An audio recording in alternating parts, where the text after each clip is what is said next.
تو پھر ہم نے اس منصب کا بھی لحاظ کرنا ہے کہ میں روزے دار ہوں. پھر خالی بھوکے پیاسا نہیں رہنا. رسول پاک صلی اللہ تعالی علیہ وآلہ وسلم نے پتہ ہے روزے دار کی فضیلت کیا بیان فرمائی؟ اللہ کے محبوب صلی اللہ تعالی علیہ وسلم فرماتے ہیں کہ رب فرماتا ہے ابن آدم کا ہر عمل اس کے لیے ہے، روزہ میرے لیے. اور فرمایا میں خود جزا دوں گا روزے کی، میں خود جزا دوں گا روزے کی. اور حضور فرماتے ہیں روزہ ڈھال ہے، جو شخص روزہ دار ہو وہ بےہودگی سے، فحش گوئی سے اجتناب کرے. اور اللہ کے محبوب صلی اللہ تعالی علیہ وسلم فرماتے ہیں اگر کوئی شخص اسے گالی دے، اگر کوئی شخص اس سے جھگڑا کرنا چاہے تو پتہ کیا جواب دے؟ اسے کہے بھئی میں روزے دار ہوں، میرے منصب کا تقاضا نہیں کہ میں تیرے ساتھ الجھوں. اور رسول پاک صلی اللہ علیہ وسلم فرمانے لگے اوہو اتنی بڑی بات. حضور فرمانے لگے، یہ صحیح مسلم کے لفظ ہیں، کریم محبوب فرمانے لگے مجھے اس رب کی عزت کی قسم جس کے قبضے میں محمد عربی صلی اللہ علیہ وسلم کی جان ہے. حضور فرماتے روزہ دار کے منہ کی خوشبو اللہ تعالیٰ کے نزدیک قیامت کے دن مشک کی خوشبو سے بھی زیادہ بکت والی ہوگی. اس کے منہ سے جو خوشبو آتی ہے قیامت میں مشک پیچھے رہ جائے گا. اور رب کی بارگاہ میں صرف روزہ دار کے منہ سے اگر تیرے منہ کی خوشبو رب کو اتنی پسند ہے تو تجھے بھی تو اپنے منصب کا خیال ہونا چاہیے کہ میں نے روزہ رکھا ہوا ہے، میں روزہ دار ہوں. اور میرے نبی پاک علیہ السلام کے یہ دو لفظ ہیں نا، وہ صوفیاء ہیں نا، اللہ کے نیک بندے جو ساری زندگی تڑپتے رہے کہ کبھی اے حقیقت منتظر نظرانہ لباس مجاز میں، کبھی مالک ایک دفعہ کبھی تیرا جلوہ ملے، کبھی اے حقیقت منتظر نظرانہ لباس مجاز میں.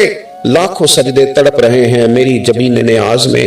اور جو ساری زندگی کہتے رہے کہ ہم تو عمر دراز مانگ کے لائے تھے 4 دن، 2 آرزو میں کٹ گئے، 2 انتظار میں، یہ دیکھو انہیں انعام ملنے لگا. جو اس کی راہ کے سوالی تھے، جو اس کے رستے کے مسافر تھے، جو اسے پانا چاہتے تھے، جو اس کی دید کرنا چاہتے تھے، جو اس سے ملنا چاہتے تھے، میرے رسول پاک علیہ السلام نے فرمایا روزہ دار کو 2 خوشیاں ملیں گی. ایک خوشی اس وقت ملتی ہے جب وہ افطار کرتا ہے، اور فرمایا ایک خوشی اس وقت ملے گی جب وہ اپنے رب سے ملاقات کرے گا، جب وہ اس سے ملے گا تو اس وقت روزہ دار کو خوشی ہوگی. میرے دوستو خوشی تو جو ہوگی سو ہوگی، لیکن یہ لفظ بڑے حسین نہیں کہ روزہ دار کی رب سے ملاقات ہوگی. یہی لفظ بڑے با کمال نہیں. ایک روایت میں تو یہ ہے نا کہ روزہ میرے لیے ہے میں اس کی جزا دوں گا، اور ایک روایت میں یہ ہے کہ روزہ میرے لیے ہے اور رب فرماتا ہے میں خود روزے کی جزا ہوں. یعنی باقی نیکیوں پر ثواب ملے گا، روزہ رکھنے والے کو رب رحمان ملے گا. نبی اکرم صلی اللہ تعالی علیہ وسلم کے امت کے صوفیاء نے نا کچھ چیزوں کو بڑا کھولا ہے. عارف رومی کہتے ہیں کہ ایک دن نا محمود غزنوی نے خزانوں کے دروازے کھول دیے اور فرمایا بھئی میں نے آج ہر چیز کھول دی ہے، جو جس چیز پہ ہاتھ رکھے گا وہ اسی کی ہو جائے گی. لوگ دوڑے، کوئی سونے کی طرف، کوئی چاندی کی طرف، کوئی جائیدادوں کی طرف، کوئی خزانے کی کنجیوں کی طرف، کوئی بڑے بہترین گھوڑے اور اونٹوں کی طرف. لوگ دوڑ گئے، جو جس پہ ہاتھ رکھے گا اسی کا. سب بھاگ گئے. ایاز بیٹھا ہے، نہ وہ حسن میں رہی شوخیاں، نہ وہ عشق میں رہی گرمیاں، نہ وہ غزنوی میں تڑپ رہی، نہ وہ خم ہے زلف ایاز میں، وہ لذتیں کہاں. ایاز چپ کر کے بیٹھا ہے. پھر محمود نے ایاز کی طرف مخاطب کر کے کہا ایاز اٹھنا نہیں، آج لوٹ سے لگ گئی ہے، جو جس چیز پہ ہاتھ رکھے گا اسی کی. ایاز کہنے لگا بات پکی ہے نا؟ تو محمود خوش تھے، موڈ بڑا اچھا تھا، کہا بالکل پکی ہے. تو ایاز کہنے لگے چلو ٹھیک ہے. ایاز اٹھے، پیچھے سے جا کے نا تو محمود کے کندھے پہ ہاتھ رکھ دیا. محمود کے کندھے پہ ہاتھ رکھا. محمود کہنے لگے یہ کیا بات کا، آپ سے میں نے پوچھا تھا بات پکی ہے، جو جس پہ ہاتھ رکھے گا اسی کا نا. تو تھوڑی دیر پہلے مسکراتے چہروں میں آنسو آ گئے. ایاز بھی روئے تو محمود بھی روئے.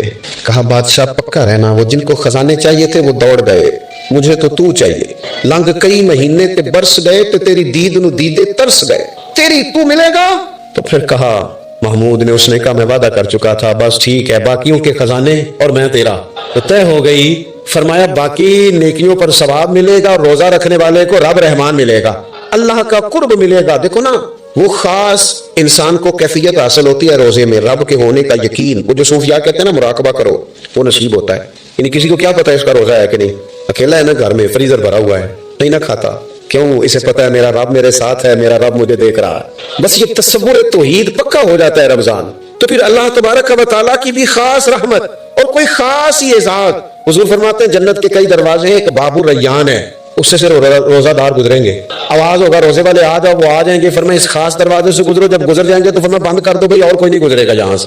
دروازہ ہی مخصوص ہے، ان کا اعزاز ہی ذرا زیادہ ہے. تو میرے عزیز رمضان شریف کے اندر وہ منصب کا بس خیال رکھے کہ میں روزہ دار ہوں، اس احتیاط کے ساتھ. اور دوسری جو رمضان کی چند عبادات ہیں نا، سب سے پہلی تو میں عرض کروں گا تراویح کے حوالے سے. یہ بات یاد رکھ لیں کہ نبی پاک علیہ الصلوۃ والسلام نے فرمایا جس نے ایمان اور احتساب کی نیت کے ساتھ رمضان میں قیام کیا اللہ اس کے پچھلے سارے گناہوں کو معاف فرما دے گا۔ اور ایک مقام پر نبی پاک صلی اللہ تعالی علیہ وسلم نے بیان کیا، یہ مشکات میں موجود ہے، حضور فرماتے ہیں رمضان اور قرآن دونوں قیامت کے دن بندے کی شفاعت کریں گے۔ رمضان کہے گا یا اللہ میں نے اسے دن بھر کھانا کھانے سے باز رکھا اور تیری بارگاہ کے حکم کے مطابق اس نے اپنے آپ کو ان چیزوں سے بچا کے رکھا، اور قرآن کہے گا مالک رات میں نے اسے نیند سے روکے رکھا۔ کیا مطلب؟ اس نے کھڑے ہو کے عبادت کی، اگرچہ اس سے مراد شارحین حدیث نے تراویح بھی لیا ہے، تہجد کی نماز بھی لیا ہے، صلاۃ اللیل بھی لی ہے، لیکن میرے عزیز یہ خاص ربط ہے قرآن مجید کے ساتھ تراویح کا۔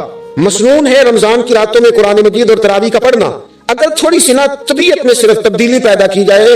میں نے دیکھا ہے کہ جو لوگ کہتے ہیں نا میرا وقت بڑا قیمتی ہے، بڑی ساری جگہوں پہ آپ کو بیٹھنا پڑتا ہے، بیٹھے آپ 2 گھنٹے بیٹھے 3 گھنٹے بیٹھے، میں نے دیکھا ہے لوگ جاتے ہیں کسی دفتر میں تو رات کو چلے جاتے ہیں، اس علاقے میں کھڑے ہیں، پاسپورٹ کے دفتر کھڑے ہیں، شناختی کارڈ کے دفتر کھڑے ہیں، امیگریشن کی لائنوں میں کھڑے۔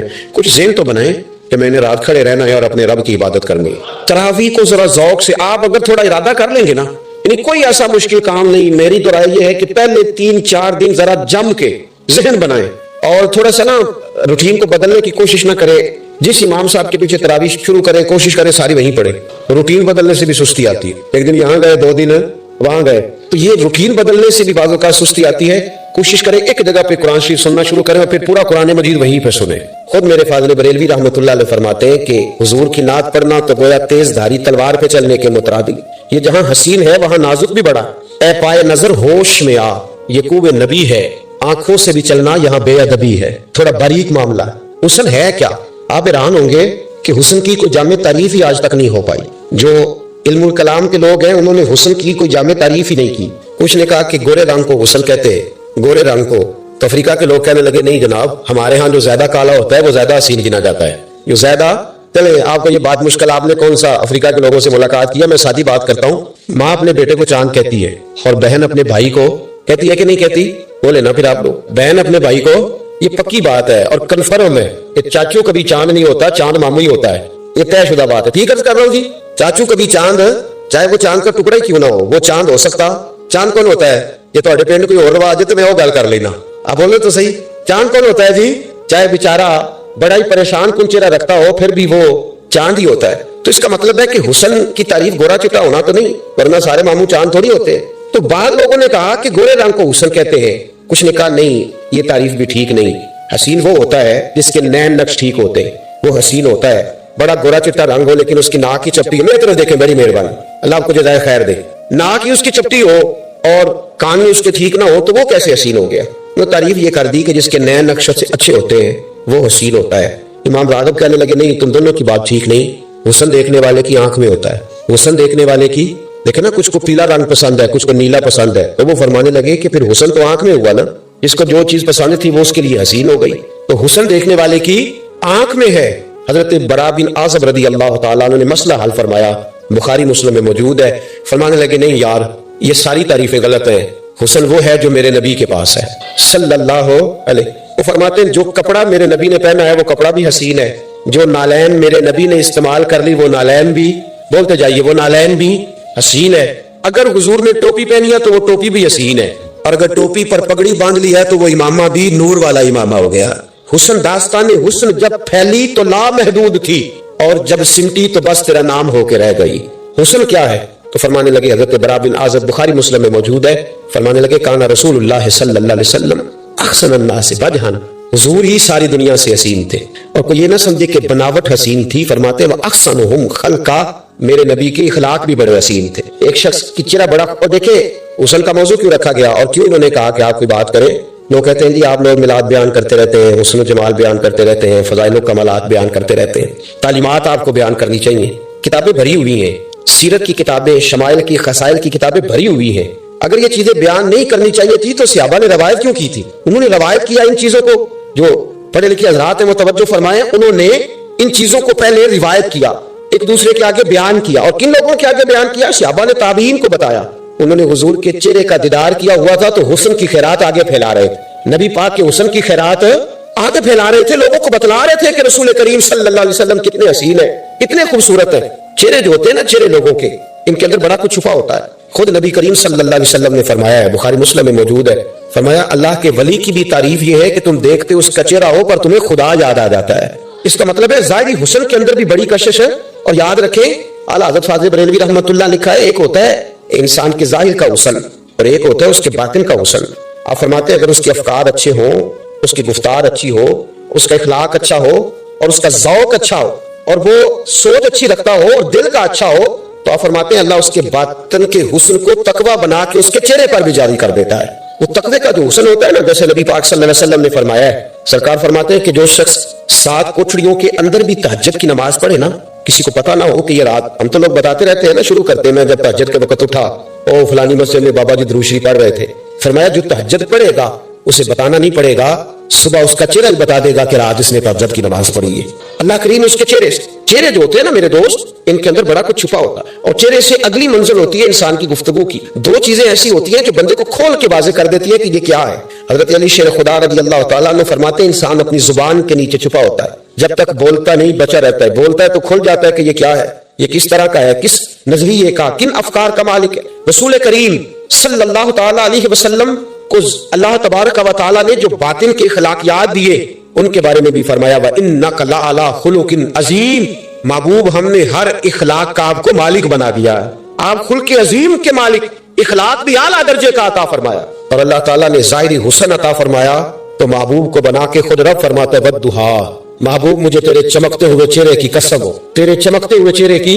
ہم لوگ بھی اصیل لگنا چاہتے ہیں، بنتے بھی ہیں، اپنا زاویہ نگاہ ہے، ہمارے بچے پتہ نہیں کہاں سے داڑھی کے ڈیزائن بناتے اور سر پہ 2-4 ہزار روپیہ دے کے بال بھی کھڑے کراتے اور پھر پریشان بھی رہتے ہیں اس واسطے کہ انہیں میں پیسے لائے اور میرے ویندے کوئی نہیں، 4-5-10 جگہ تے کھلو کہ ویندے نے دائیں بائیں کی کسی بندے توجہ کیتی ہے کہ نہیں کیتی، جو کوئی نہ کرے تے اپنی فوٹو آپ ہی کھچ کے فیس بک تے دے چڑھ دے، آپ ہی پتہ نہیں انہوں نے کی نہ رکھیا نا جی آپ ہی فوٹو کھچی دی کی آندے نے جی انہوں جی سیلفی، پتہ سارے نے جان کے نہیں پہ بول دے، پری مجلس پری بزم میں راز کی بات کہہ دی، بڑا بے ادب ہوں صدا چاہتا، اپنی تصویر خود ہی کھینچ کر کے، یہ بھی عجیب شوق والا ہے لوگوں نے، میں کھانا کھا رہا ہوں، میں سائیکل پہ بیٹھا ہوں، میں فلان جگہ، ہم حسین لگنا چاہتے، ادھر دیکھ میرے دوست اور یاد رکھ جوانوں، یہ جو بناوٹ کی زندگی ہوتی ہے یہ مشکل ہوتی ہے۔ میرے رسول کریم صلی اللہ تعالی علیہ وسلم کسی کے پاس بیٹھ کر کبھی تیار نہیں ہوئے، حضور خالی وضو کر کے گلی میں نکلتے تھے، لوگ نبی کریم کا چہرہ دیکھتے جاتے تھے، کلمہ پڑھتے جاتے تھے۔ اور حضرت عبداللہ بن رواحہ رضی اللہ تعالیٰ عنہ فرماتے ہیں لوگوں یاد رکھو اگر نبی کریم علیہ السلام کوئی معجزہ بھی نہ دکھاتے، حضور چاند کو نہ توڑتے، سورج کو نہ موڑتے، پتھروں سے کلمہ نہ بھی پڑھاتے، تو فرماتے حضور کا چہرہ ایسا تھا لوگوں نے چہرہ دیکھتے جانا تھا، کلمہ پڑھتے جانا ہے، معصومیت تھی رسول پاک کے چہرے۔